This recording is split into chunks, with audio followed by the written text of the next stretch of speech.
I'm Phelena Jean, and this is Black Broads Abroad.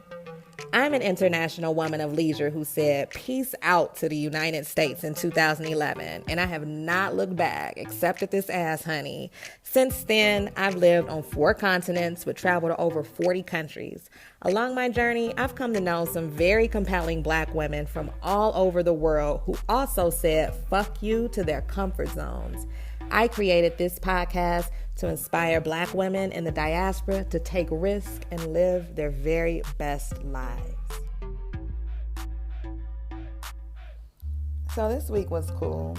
I started a 21-day abundance meditation with Claire Soares of Up in the Air Life, who is also today's guest, and a group of over 100 other people. So I have to admit that I've only sporadically made meditation as a daily practice in my life, but each and every time it's yielded amazing results. So this week in doing it, I honestly feel more enriched and more present, except that I had quite an embarrassing faux pas with the group this week by accidentally sending a very obscene meme into the group chat. I don't know if you guys have seen those dick gag gifs, but it's like beautifully packaged, no pun intended, chocolate phallic candy, and it comes with a message that says eat a dick. I thought it was hilarious, and there's someone in particular I actually want to send it to, but I certainly did not mean to send it to a group of over 100 people who are embarking upon a Deepak Chopra meditation journey. Sorry, Claire. Other than that, we get all of the movies late in this part of the world, so Queen and Slim is just premiering here in South Africa. And I belong to this exclusive expat women's group in South Africa. So one of the ladies posted, let's go do a field trip to see Queen and Slim. And my response was, I want to see it, and I've heard that it's excellent, but I'm not feeling Lena Waithe at the moment. And if you want the tea on how I feel about that, then tune in to the new segment of episode 3. But anyway, this turned into a long, drawn-out, unnecessary diatribe about African-American women versus continental African women. And the home-wrecking Nigerian chick who played Harriet Tubman and recently sang at the Oscars, whose name I won't mention, but who has a long-standing history of going in on African-American women. My only suggestion was that she keep that same energy and the distaste that she has for African-American women in both her professional and her hoe endeavors. Because let's not forget, she did vie for the role of African-American shero Harriet Tubman. She is singing on Oscar stages. That the likes of Hattie McDaniel, the first Black woman to get an Oscar in 1940, and had to accept it at a No Blacks hotel in LA, Hattie McDaniel, an African-American woman, opened the door for her to be singing on that Oscar stage. And not the least of which, she ain't have no problems with busting them Niger cakes open for an African-American woman, that is Lena Waithe, allegedly, and destroying the home she built with her African-American wife. I mean, that's like me having a recorded history of talking shit about South African women and then vie for a role to play Miriam Makeba.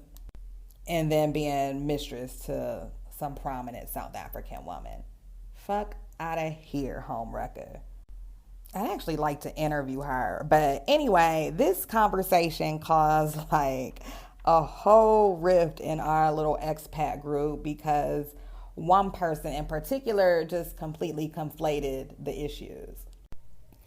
She's lamenting, I'm so offended that you'd have this to say about African women, and can't we all just get along, blah, blah, blah, kumbaya.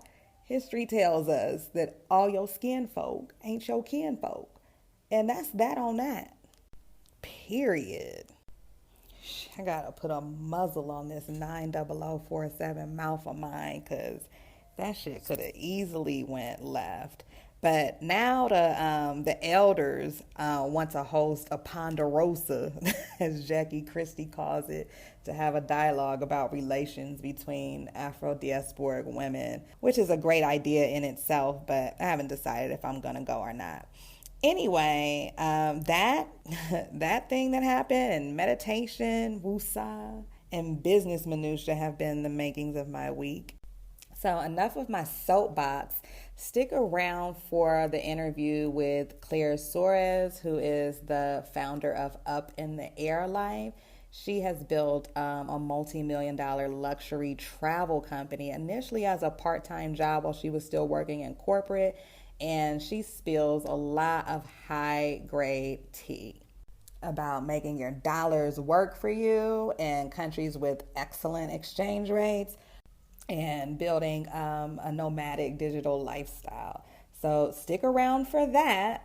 But first, let me tell y'all motherfuckers what happened last week. I just want to give a big hearty thank you to Democratic presidential candidate Joe Biden for giving us the best read of the century this week. I mean, he's known for saying off the wall old white man shit on the regular, but this week was an absolute gift. So while he was out stumping for the election, he had this to say to a supporter. I was a Democratic caucus. You ever been to a caucus? No, you haven't. You're a lying dog-faced pony soldier. You said you were, but you're... Child, not a lying, dog-faced pony soldier. And you know what? I even went and did a bit of research to see if it was a real thing. And apparently it's not just a bunch of malarkey. See what I did there? It's a 1950s Western. I appreciate Joe Biden's command of obscure vocabulary references. He doesn't have my endorsement because I'll never vote for a white man again on any election, including captain of the Homeowners Association. But I digress. I've just been practicing using this phrase all week in response to the alabaster American Becky that was on Twitter named Petrovnati, whatever that is. She had this to say in response to the Twitter meme floating around: "Thank God I'm a black girl so I don't have to pretend to be one." It's always that one white girl that has to interject. And I guess she thought it was witty to respond in kind by saying, "Thank God I'm a Caucasian girl so I don't have to pretend to be one." And then she goes on to expound by posturing herself as an expert of black women by proximity of being fed black dick that my man, who is black, talks to me about all of that, referring to black women's hair. He was never attracted to black women. It's not right to wear someone else's hair, and black women do it the most. I don't usually respond to this kind of foolishness, much less from a snaggletooth inbred that most likely signs their name with an X. But I had time that day, and in an effort to try out some new vocabulary words introduced by Joe Biden, I have this to say at Petrovnati: "You're a lying, dog-faced pony soldier. Ain't a black woman on this planet buying your mangy, lice-ridden hair follicles by the bundle. This hair is Malaysian, boo, Brazilian, Peruvian. We ain't checking for no alabaster American bundles. Okay, bye." In other news, singer Erykah Badu has launched a new incense fragrance inspired by the smell of her vagina. The incense will be called Badu's Pussy and is part of the launch for her new one-line store, Badu World Market. Should send a few over to @Petrovnati on Twitter. Teodorin Obiang, Vice President of Equatorial Guinea and prolific sugar daddy to your fave reality stars and Hollywood actresses, has been fined €30 million for using public money to fund his lavish lifestyle. The fact that this man wears a conch in 2020 is crime enough. If you're so inclined, go look him up on Instagram doing the absolute most. Anyway, Obiang, of course, denies the charges, saying that his money comes from legitimate sources. This is not the vice president's first time at the rodeo. In 2016, Swiss prosecutors seized 11 luxury cars belonging to Obiang. Also in 2016, Brazilian authorities seized $16 million worth of cash and luxury watches from him and his delegation. Prosecutors said Obiang has plundered his country's oil wealth to buy luxuries, including a private jet and Michael Jackson memorabilia. What a travesty. I know his sugar babies are looking for a replacement already. Well, the coronavirus continues to spread, and the first case in Africa was recorded in Egypt this week. Since the outbreak of the deadly virus from Wuhan City, China, more than 64,000 cases of coronavirus have been diagnosed around the world, and 1,363 people have died so far. Health officials warn the virus could spread to 2/3 of the world's population if not controlled. Shit, I'm about to be in the airport with a goddamn spacesuit on. Protect your neck in these streets. And that's it for... Let me tell y'all motherfuckers what happened last week. Until next time. Claire Soares is the founder behind the $1 million flagship startup company, Up in the Air Life. As a former sales executive at a Fortune 500 company, Claire was a road warrior traveling over 1,000 flights during her sales career. Throughout that time, she learned the ins and outs of the business of travel, and in 2013, channeled her love for luxury, champagne, and exotic destinations into her successful company. Claire and Up in the Air Life have been featured in the Walmart Black Girl Magic campaign, the Airbnb inaugural Black Travel Leaders List, USA Today, the Huffington Post, Essence, Ebony, The Root, Rolling Out, The Griot, and other online publications. Welcome, Claire. Hi, how are you? I'm good. Thank you so much for agreeing to do this interview. I'm so thrilled to have you as a guest. Thank you. I'm happy to be here. I can't wait to talk to you. So let's get right into it. You recently encountered a freak accident in Zambia where you broke your leg while whitewater rafting, and you were transported to Johannesburg where you underwent surgery, and you're now back home in Mexico. How are you doing? How are you doing right now? Now I'm actually doing great. It's been one hell of a journey. It's probably, I wouldn't wish this on my worst enemy for sure. But it's definitely something, people joke to me that when you go through some type of injury, that usually it's a way for the universe to kind of clear things anew. And the one thing that happened from breaking my leg was literally it cleared a lot of things out for me, whether it was people, whether it was things. It cleared things. It also opened things and reset things in my life. So it forced me to be still, which I wasn't. I kept saying I needed a break probably for the last 8 months. And literally I broke my leg. Oh my, words are so powerful. Oh my goodness. I mean, it was a pleasure to see you again. The circumstances absolutely sucked. But I was glad to see you. It had been 5 years, just a little bit of background. I met you in 2012, but I had known you from the mutual travel group that we were in. And I had missed my flight to Haiti. It was my first time meeting you, and you so graciously stay in your hotel in Atlanta. That was my first time. That was crazy. Yes.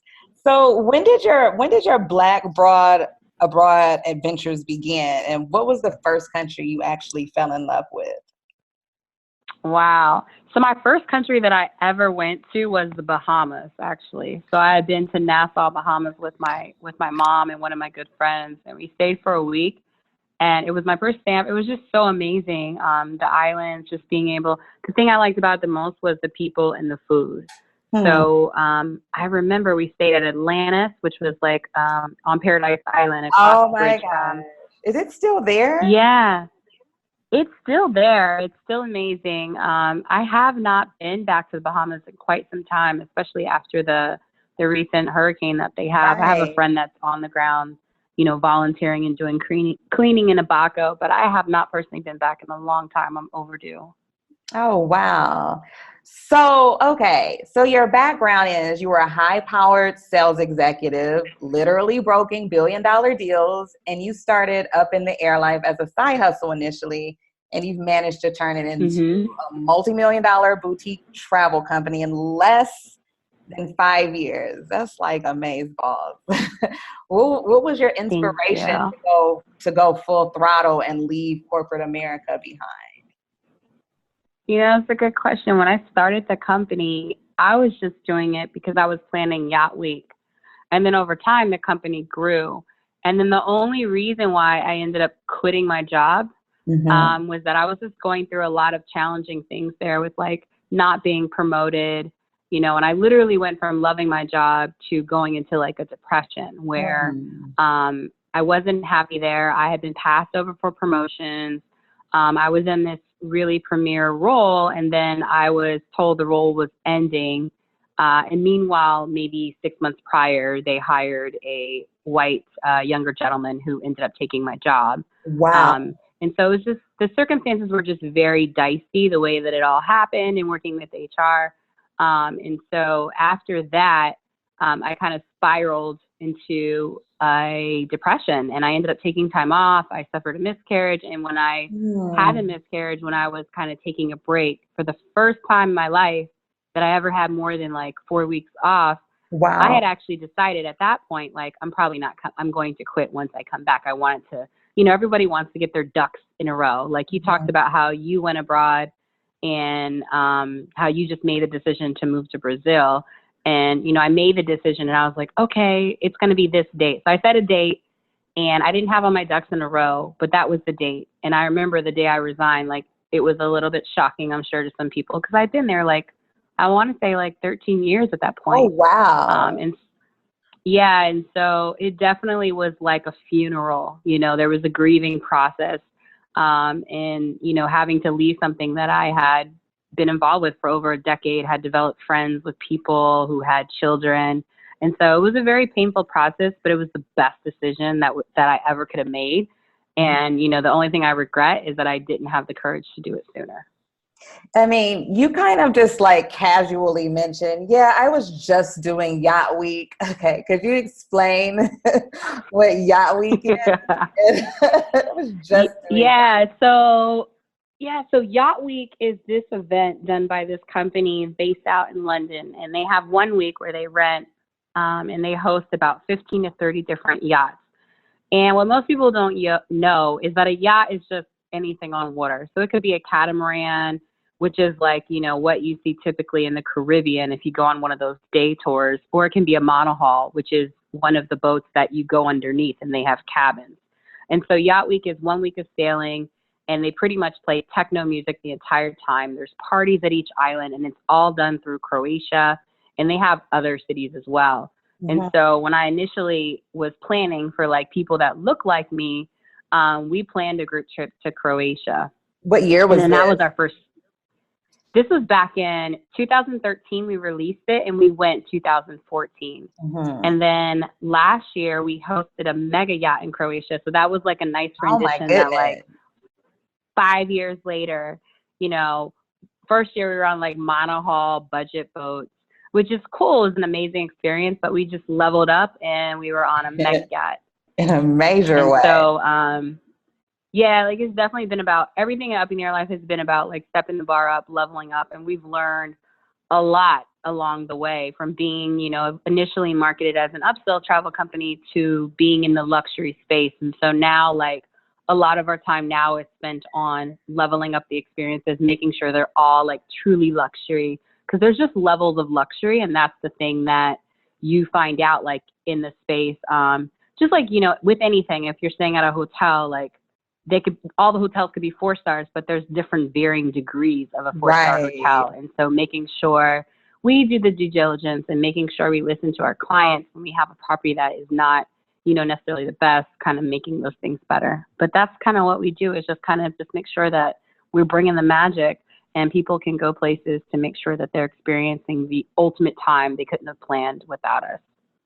Like just in my random ass travels over the years, like I've been in Istanbul, I've been in Nairobi, mm-hmm. I've been in Paris, and in each of those places, I've just randomly met Black people and struck up conversation.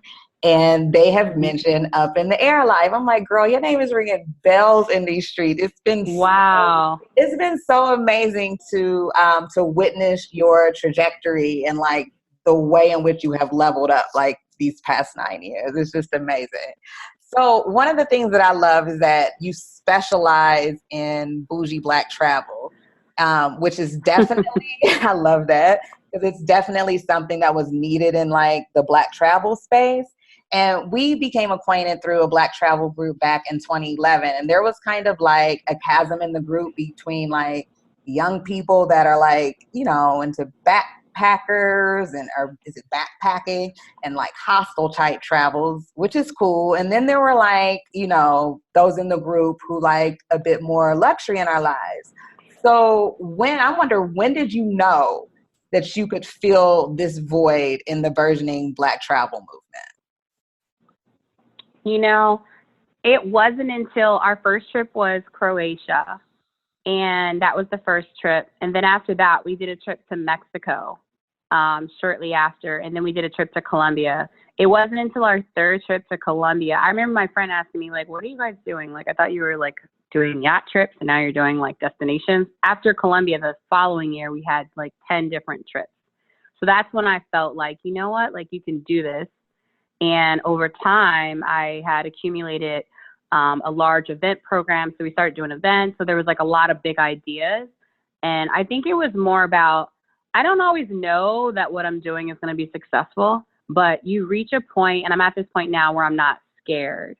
So, and I'm okay that something doesn't work out. So I think probably one of the biggest core differences in someone who is an entrepreneur and not, is that a lot of times for entrepreneurs, like, we're going to try things and we're not afraid of someone viewing that as a failure. You know, like, we look at every opportunity that, you know what, that kind of looks good. I'm going to follow my gut and I'm going to do it. If it doesn't work out, you just switch up and do something else. And so I think being able to step past that fear, even though you have a level of fear, but being able to step out and doing things that you believe in, that you have this like grandiose idea. Like, we have a new trip coming out, which is on a super yacht. And so we went from Croatia we went to the mega yacht to very soon we're going to have a super yacht trip with one of the best luxury companies in the world. And so that's going to blow people's mind. Where is this in Croatia as well? No, the super yacht trip is going to be through Europe. So it's going to be a transatlantic, like a one-way trip from one destination to another. And some of the stops on there are going to include some of the hottest poppin' cities in Europe. And so that's going to be released hopefully by the end of the month. But everything is just always about, for me, it's about visualizing something and being able to execute it, but not just execute it, but just rise above what people were expecting, and delivering this ultimate experience is always the goal. So do you think that like this adrenaline rush where you've like been able to abandon fear was the impetus of that quitting your job? Quitting my job was probably more about not being happy. I am definitely a happy, feely type of person, and I didn't feel wanted anymore. And so I went through this emotional feeling where I felt very loved and nurtured at my job. I loved my job. I was a sales executive, and I presented to people, and I did what I always wanted to do as a kid, which was teach. I taught executives about how we can help them save money and streamline their processes. But then when I felt like I wasn't appreciated and burned, what happened was I was told at one point that I needed to wait a year for this director role, or I needed to do this to apply to this role. And it just got to the point that I'm just like, I just built this $1 million company in my part-time. Like, but I can't lead a few people that, by the way, I was always the top salesperson in the top 5% every single year. But for some reason, Becky or Susan would get promoted, you know, and so, you know, over time, that really, really kills your spirit. And I know that's something that a lot of Black women and Black men go through, where you hit that glass ceiling where there's always something from, in the beginning, I'm too abrasive. So then I become like a bee with honey. Then it's like picking something else. Oh, well, you know, you travel a lot, or it's this, it's that. It was just like always something, whether it was like a VP checking on my travel. and I learned the hard way because I was open and I would share things. But I mean, over time, the reality of discrimination in the corporate world is real. And I think when I first started, I never saw that. I never felt like I was being discriminated against. And then towards the end, it just became very apparent when I looked around and it was like snow. Oh, And there wasn't many people, for people listening, snow meaning there's mostly white people. And there were not many people of color. There were no people of color in leadership. There was no people of color really in management. It was very, very slim or second to none. And just what I felt was the treatment of myself. I mean, at the very end, I was getting told I needed to fill out a form to get permission to work up in your life. Oh my goodness. That is, I had a similar situation in my last assignment when I was working in Qatar. I won't say the name of the organization, but I thought that leaving, like working in a place that's 13,000 kilometers from home would make me immune to like white supremacy in the workplace. The most white people I've worked with ever in my life. And the microaggressions are just like, it's like, you're damned if you're the silent Black woman or if you're the vocal Black woman. It's Absolutely. like, Absolutely. damned if you don't. Well, I'm probably blackballed now because my last year there, I just let the Uzi spray professionally, but I was not happy. I was just like, no, I'm done, yo. So, okay, I have another question because being a CEO, you are so many things to so many people. What are you actually doing to actually decompress, and like, what's your self-care regimen? Yeah, so right now, since the accident, I've been taking a lot of time off. Initially, after the accident, I really couldn't work. I worked a very minimal amount of hours, a few hours. I wasn't able to work. So what happened was it forced my team to really step it up and take care of things. It was very painful as a business, for those few months, just trying to move and remove Claire out of everything, right? But what has happened is that now we're at a point where things are moving fairly smooth. We've got some major projects now that will just leap us into like 2025, I feel like, with how we're going to automate the process. Wow. Yeah. So since my accident, I don't work as often as I used to. I have days that I do sprints, and then I have times that I may only work in a very limited capacity from managing what the team is doing, which is only a couple hours a day. My self-care routine at this moment is related to sleep as much as I feel tired. So if I feel tired in a day, then I may reschedule. A lot of it right now, since like breaking my leg, like I still can't walk more than like 5 blocks. So, I saw have your just picture given with myself. I saw your bless your heart. Yeah, I walked to get coffee today. So it was really nice. I walked like 3 blocks and 3 blocks back. So I walked 1 block further today. But so my self-care now is my philosophy is resting is doing. That is something that I don't think is talked about enough. Like my philosophy before was just like push, push, push, push, push. And I feel like I hit several brick walls in the last 2 years from just working like 40 to 70 hours a week. But honestly, that probably, some of that did get me to where I am now, where I don't have to work at that pace. So from self-care this year, what I've implemented is meditation. I meditate every single day. And I started on like January. Do you do it at an appointed time? So I usually do it every morning whenever I wake up. I don't have a set wake up time. I used to get up at like 5 a.m. Now I just get up whenever. And so that can vary from I get up at 4 o'clock in the morning to I get up at, this morning was at 8:30. But I meditate a minimum of 5 minutes a day. My goal is to get up to 20. This week I've been working on doing 15-minute intervals. So I do meditations and body scans. I also do weekly therapy with a therapist remotely. I started that maybe like, what'd you say? I said, amen. Yeah, so shout out to therapyforblackgirls.com. If you go there, you can look for a therapist. And if you're abroad like me, you can click on virtual. I have to tell you, like, getting into therapy was the best single investment that I have made in myself probably in my entire life. Really?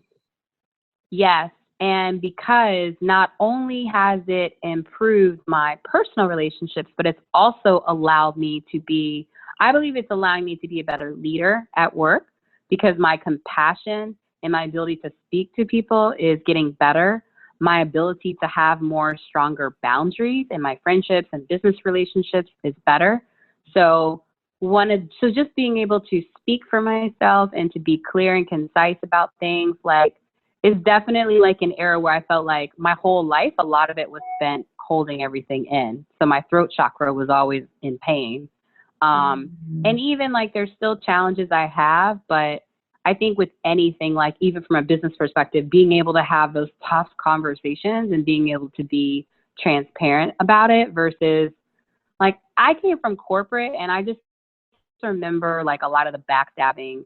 And one of the things that just bothered me in corporate is my boss not being 100% with me. And then you don't find out till later, like there's a whole slew of issues that you're like, wait, what?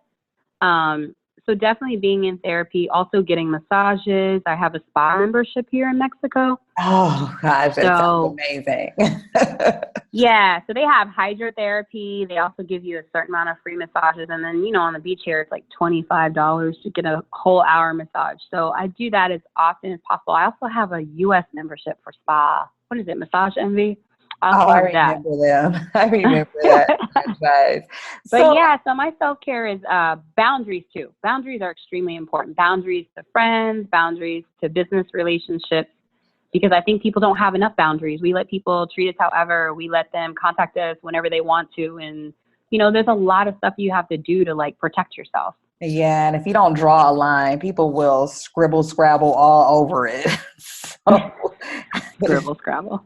Oh my goodness. So, okay, we didn't actually mention where you live. So a little bit of backstory. So you're originally from the DMV area. You moved to Oakland at one point when you were establishing Up in the Air Life. And now you finally become a Black broad abroad in Mexico a few years back. So what made you select, is it Playa del Carmen where you live? Yes, I'm still in Playa del Carmen. Okay. So what made you select Playa del Carmen as a home? And what is the Black expat community like there? Yeah, so I decided to move to Playa Carmen probably for two fundamental reasons. One of my best friends lives here, and he's got a son. And so being able to, see him on a daily basis. Yes, international swagger and his son. And just being able to, baking cookies with his son. We went to the pier the other day, watched sunset, and he raced me in my scooter. And he held my dog and played with Sassy. So that, plus there's a whole family of Black women here. So once I had met them, it was like a slam dunk, because there's a whole community here of women who are married, single, with kids, without kids, and also men too. There's probably, I estimate, like 100 of Black expats here. On any given Sunday, if we get together, we're probably 20 to 30 deep. Oh, wow. And so it's really nice. And then most people here, a lot of them have their own online businesses, whether they're Black or, any white or whatever race they are. There's a whole expat community. Mexico is actually the #1 place that Americans go to be an expat, because the visa is a 6-month visa on arrival, and you can just leave and come right back. So it's a lot easier to make a life here, and it's close to the U.S. that you can just pop back when you need to. Oh yeah, that's important.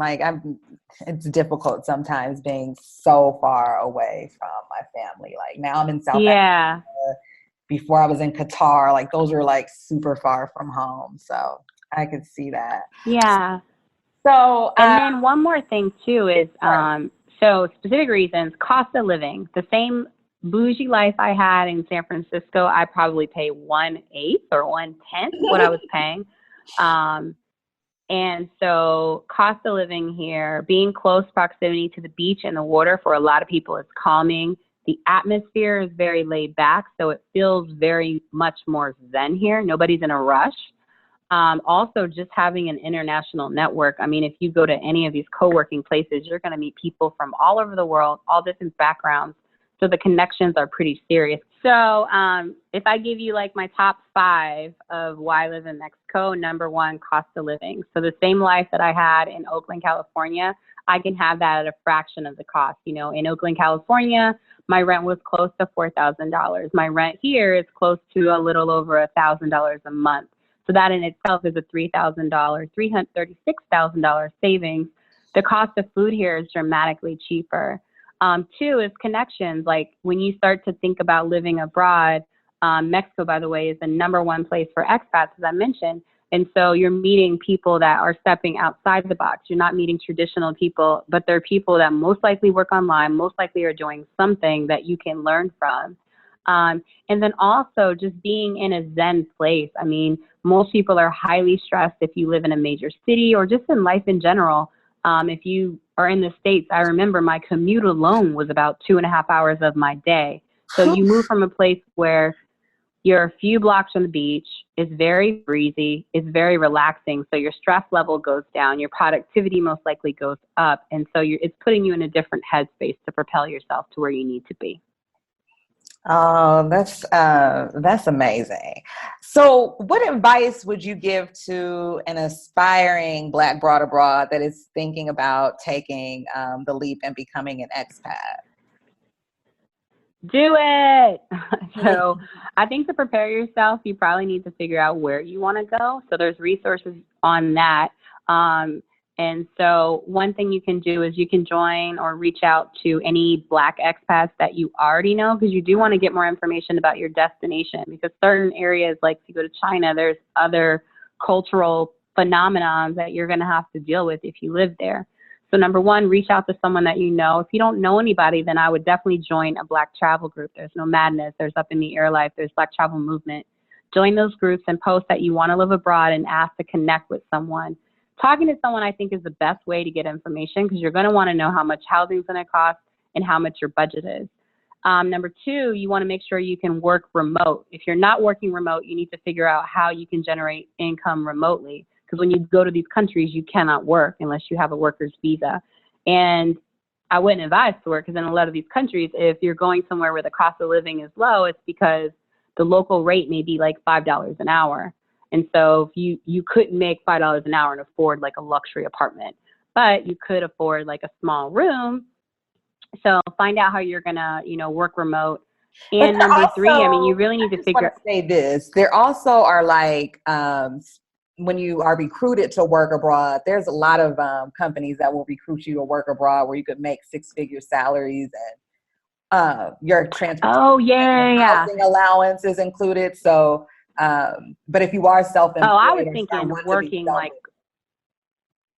right. I was thinking like, so I see some people talk about how they would come to Mexico and work in Mexico, but the average rate in Mexico is like $5 an hour. But like you said, if you get a job, like you're applying to a company to get a job as an American while you're on American soil, that's a little different, right? How does that process work? Because that's actually a good point. Yeah, I mean, there's tons of different like professionally specific recruiting agencies. As an educator, I went through like an international teaching agency. They have them for like every occupation you could possibly think of. I'll probably do an episode on that. I didn't mean to cut you off. Continue. No, that was a good point, because that's actually a good thing to look into, is trying to get a job where you would get a legit salary, because Dubai and the United Arab Emirates, they have lots of those opportunities. And I'm pretty sure like in Mexico, like if you went to Mexico City or a large major city, you could get a job in the States or a job that would transfer you over to earn like a higher wage. Mm-hmm. But yeah, I would say you don't want to like come here wanting to waitress necessarily, unless that's, the life that you want to live. Right. Yeah. I mean, that's not what I thought of. I wanted to come here to like, it's arbitrage. You're coming here with your American paycheck and you're able to, get something as nice without having to pay as much for it. Yes. Oh, that's excellent. So, okay, I'm going to ask one last question. What has been the most rewarding aspect of stepping out of your comfort zone? I think the most rewarding aspect is really having clients send me personal messages or emails letting me know how much of an amazing time they had on a trip. That's probably the biggest thing that makes me happy. I mean, all this is about changing lives ultimately, because, I didn't quit my job to like get yelled at. I quit my job to be able to provide people transformation and these amazing experiences. So that in itself makes me happy. And that in itself is what drives the business pretty much. Thank you so much. Where can people get in contact with you? Can you share your social media handles and your website? Absolutely. So if they want to contact me, they can go to upintheairlife.com. Same thing on Instagram. And then my personal page is upintheairclaire.com. Thank you. We'd love to have you on any trip. Yes, and I'm wishing you continued healing. Enjoy as much as you can this downtime, because I know you're about to be full steam ahead as soon as this leg heals. I'm sitting still. I haven't sat still for months in a long time, probably like 5 or 6 years. I've never stayed in the same place for a month and a half. Oh, wow. Well, thank you so much. Have a good day. And thank you for coming to see me at the hospital. That was just such that was a pleasure thing to be able to see you after all this time. That was a pleasure. Thank you, honey. Bye. Bye.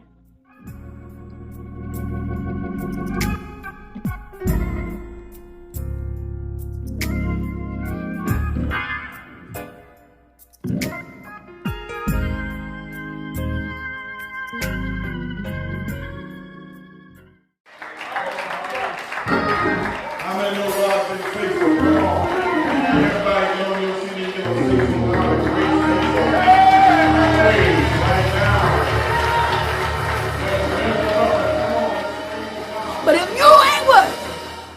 If you've been boyfriend and ain't been laying up with your boyfriend, ain't been Saturday night and then in the commune, and you better not take that bread. You done been in love land with him.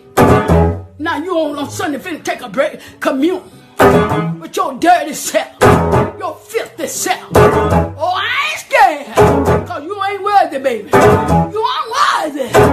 God almighty. You done juked all night long.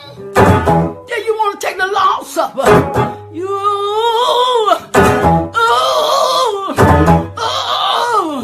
Y'all believe Queen Mother, no? Yeah. And now, let me. Amen. Remember you in prayer.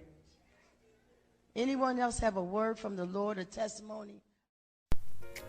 I have a word from the Lord on today.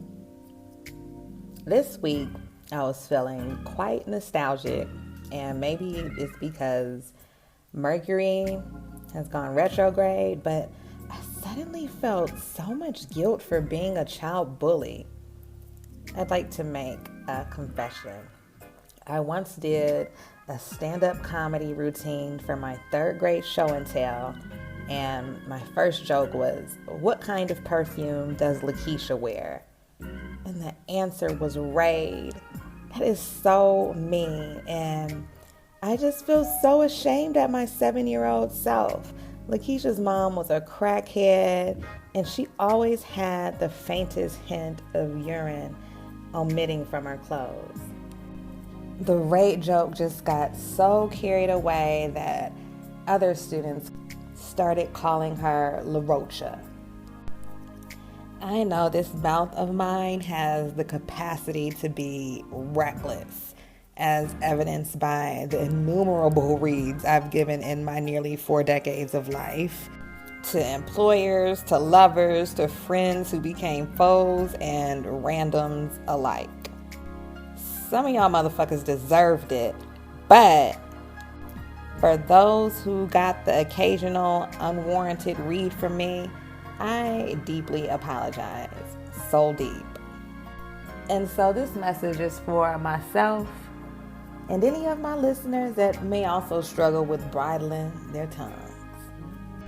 I invite you to open your Bibles to Psalms 141, verse 3. When you find it, say amen. I'll be reading from the King James Version of the text. Set a watch, O Lord, before my mouth. Keep the door of my lips. The text goes on to say in Proverbs 18 verses 21, death and life are in the power of the tongue. And we see that illustrated in the unsavory joke I told about my third grade classmate Lakeisha, who had already been traumatized as a result of the negligence of her crackhead mama and absentee father. But the power that lied in my 7-year-old tongue gravely impacted the elementary experience in what should have been a safe space at school for beloved little Lakeisha.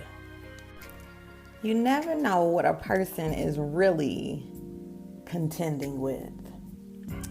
So I encourage you, as I encourage myself, to speak a kind word to somebody this week. Sow life with the words that come out of your mouth. In the event that you are so inclined to rightfully read a bitch or cracker or coworker, think twice and ask yourself, are your words warranted or can you grant them a pass? Accordingly, if you've just let shit slide for far too long at work or at your home, you gotta have some fuck you money on hand before you let your chopper spray. In other words, you gotta kiss some ass sometimes to kick some ass. Choose wisely. And that's it for today's Sunday sermon. I'll leave you with these words before I go from so-called First Lady Melania Trump. Be best. God bless.